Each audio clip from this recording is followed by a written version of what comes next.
गौतम बुद्ध ने भूतों के बारे में क्या कहा? क्या भूत सच में होते हैं? क्या वो हमारी दुनिया में घूमते हैं? क्या वो हमें परेशान करते हैं? या ये सब सिर्फ अंधविश्वास है?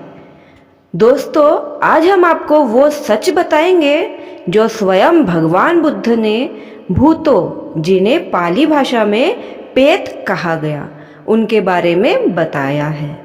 ये सिर्फ डरावनी कहानियाँ नहीं है, बल्कि ये जीवन बदलने वाली गहरी शिक्षाएं हैं।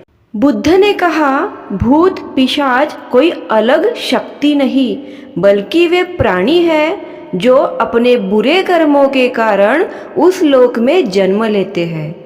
बौद्ध ग्रंथों में 4 लोक का उल्लेख है। टोटल 4 लोक बौद्ध ग्रंथ में है। पहला है नरक लोक, दूसरा है तिर्यच लोक, इसमें जानवर रहते हैं। तीसरा है पेत लोक, इसमें भूत और पिशाच रहते हैं। चौथा है मानव लोक। पेत लोक में जो भी जन्म लेता है वो हमेशा भूखे और प्यासे रहते हैं, भय और पीड़ा में ही जीते हैं, अपनी वासना और लोभ की आग में जलते रहते हैं। भूतों से डरने का नहीं, बल्कि अपने बुरे कर्मों से डरने की जरूरत है। एक बार की बात है, श्रावस्ती नगरी के पास एक पेत भूत भटकता रहता था। उसका शरीर काला कलुषित था, मुंह से आग निकलती थी और पेट बहुत बड़ा था। लेकिन उसकी हालत यह थी कि चाहे जितना पानी सामने हो, वह पी नहीं पाता। जैसे ही पानी के पास जाता, वह राख और धुएं में बदल जाता। वह प्यास से तड़पता रहता। एक दिन भगवान बुद्ध के शिष्य एक भिक्षु वहां से गुजर रहे थे। उन्होंने ध्यान से देखा कि एक अजीब प्राणी पानी के पास जाकर छटपटा रहा है। भिक्षु ने ध्यान से जांच की और समझा कि यह एक पेत है। भिक्षु ने यह बात भगवान बुद्ध को बताई। बुद्ध ने समझाया, यह प्राणी पहले एक धनवान व्यापारी था, लेकिन अपने जीवन में इसने दूसरों को पानी तक नहीं पिलाया। गरीब प्यासे यात्री, यहाँ तक कि जानवर भी इसके घर के पास प्यास से मरते थे, लेकिन यह पानी देने से कतरता था। इसी लोभ और कठोरता के कारण यह प्यासा पेत बन गया है। बुद्ध ने आगे कहा, दान से बढ़कर कोई पुण्य नहीं। जो जीवित लोग अपने पुण्य कर्म पेतों के नाम से अर्पित करते हैं, उससे उन्हें भी कुछ समय की शांति और राहत मिलती है। यह कहानी लोगों को सीधा हृदय तक छूती है। यहाँ डरावनी छवि भी है और बुद्ध का स्पष्ट उपदेश भी है।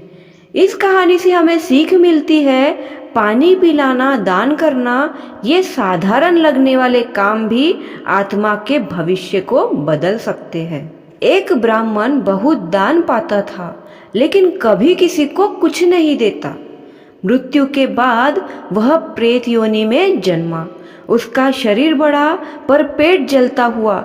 चाहे कितना भी खाए, संतोष नहीं होता। बुद्ध ने समझाया, लोभी मनुष्य असंतुष्ट रहता है, यही कर्म का फल है। एक स्त्री अपने नौकरों को कभी भोजन नहीं देती थी। मरने के बाद वह पेट बनी और हमेशा भूखी भटकती रही।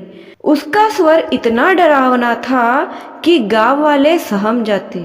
बुद्ध ने कहा, दान की कमी इंसान को भूत बना देती है। एक गांव में भूत बार बार लोगों को डराता था। बुद्ध वहां पहुंचे। उन्होंने भूत से कहा, तुम्हारा अस्तित्व कर्म का परिणाम है। अगर तुम शांति चाहते हो तो दया और करुणा को याद करो। भूत शांत हो गया और गांव वाले मुक्त हुए। इससे हमें यह संदेश मिलता है, डर का इलाज डर नहीं, करुणा है। बुद्ध ने कहा, भूतों से डरना मूर्खता है असली डर अपने लोभ, मोह और क्रोध से होना चाहिए। जब जीवित लोग अपने पूर्वजों के नाम से पुण्य कर्म करते हैं तो वह पुण्य उन्हें पेतलोक में भी राहत देता है। इसलिए बौद्ध परंपरा में पिंडदान और दान का महत्व बताया गया है। भूत कोई जादू टोना या अंधविश्वास नहीं, बल्कि हमारे बुरे कर्मों का प्रतिबिंब है। अगर हम लोभ, मोह, क्रोध से ग्रस्त जीवन जिएंगे तो हमें वही फल मिलेगा। लेकिन अगर हम दान, शील और ध्यान का पालन करेंगे तो न ही भूत बनेंगे, न ही भूतों से डरेंगे। तो दोस्तों, असली रास्ता डर से निकलकर करुणा और पुण्य की ओर है। यही भगवान बुद्ध का संदेश है। नमो बुद्धाय। वीडियो पसंद आया हो तो वीडियो को लाइक, ज़्यादा से ज़्यादा शेयर और उसी के साथ कमेंट करके आपके व्यूज़ ज़रूर बताएं। अगर आप चैनल पर नए हैं और आपने चैनल को सब्सक्राइब नहीं किया है तो प्लीज़ चैनल को सब्सक्राइब कर लीजिए। नमो बुद्धाय।